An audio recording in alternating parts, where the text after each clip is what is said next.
There's a group of kids that we don't talk about enough. Not the band kids, not the theater kids, not the choir kids, but the kids who wanted to be. The athletes, the popular students, the ones the world assumes have everything already figured out. But here's the thing most adults never see. Some of the kids wearing jerseys on Friday night are staring at the marching band, wishing that they were the one down on the field playing a marimba or a trumpet instead. Some of the most confident-looking kids in the gym are secretly memorizing choreography from the color guard. Some of the loudest students in the student section sing quietly, so quietly, because they're afraid someone might hear how much they actually love it. And every year, a lot of those kids choose not to join. Not because they don't want to, because, oh, they do. But because they're scared. They're scared of what their friends will say. They're scared of losing their cherished popularity. They're scared their parents won't support them. They're scared that one wrong move could change how everyone sees them. We don't talk about those kids. Not the ones who made it into the arts, but the ones who never felt brave enough to even try. Let me tell you something that might hurt a little. Most high school athletes will never become professional athletes. They might love their sport, they might be good, they might be really good. And some will go on to play in college, and a handful will go further. But only a tiny fraction will ever compete for a living. And those who do, the shelf life is short. The injuries are real. The pressure to perform is relentless.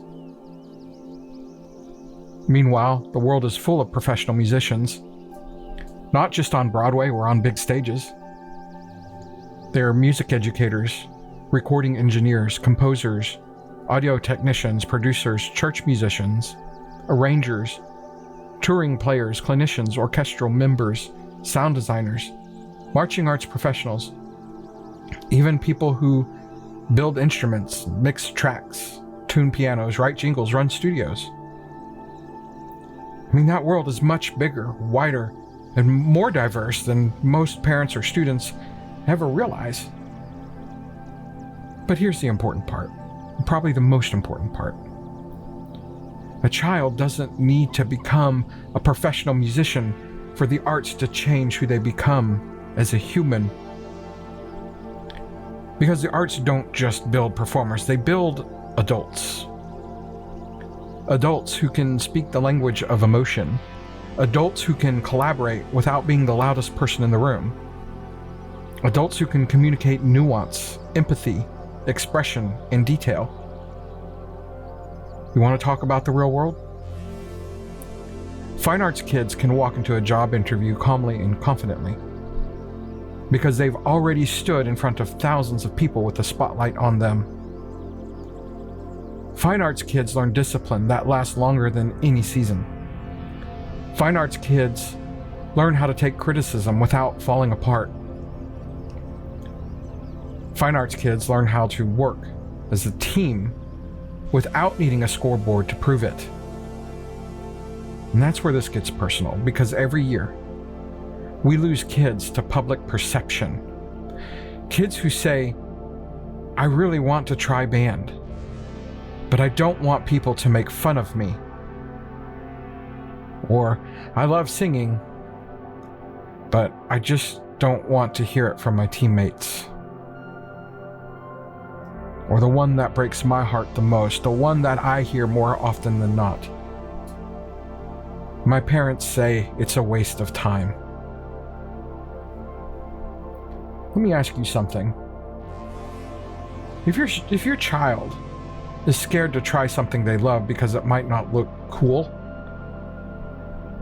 what do you think that teaches them about being an adult? What do you think happens the next time they have to choose between passion and pressure? Do you want to raise kids who make choices based on fear?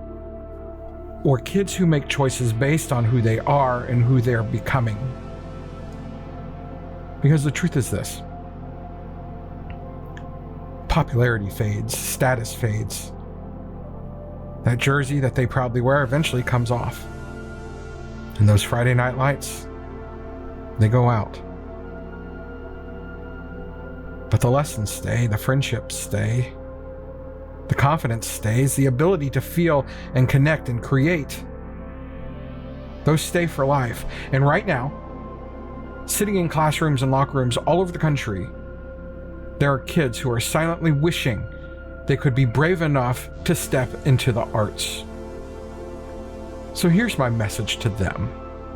If you happen to be listening today, you are allowed to love what you love. You're allowed to choose joy. You're allowed to try. Even if people talk, even if someone gives you a look, even if your friends don't understand, music won't just make you better at an instrument. It will make you better at being human. And to the parents listening, before you steer your child away from the arts, ask yourself, are you raising a successful kid or a whole, happy, emotionally healthy one? Because there's a difference. This has been Reflections with SoundstageEDU. If you know a kid who needs to hear this, share it with them. If you're a director, a parent, a coach, or student who believes in the power of the arts, you're in the right place. And if you're one of those kids, the ones who wants to join us but is scared, there's a spot for you. We'll save you a seat.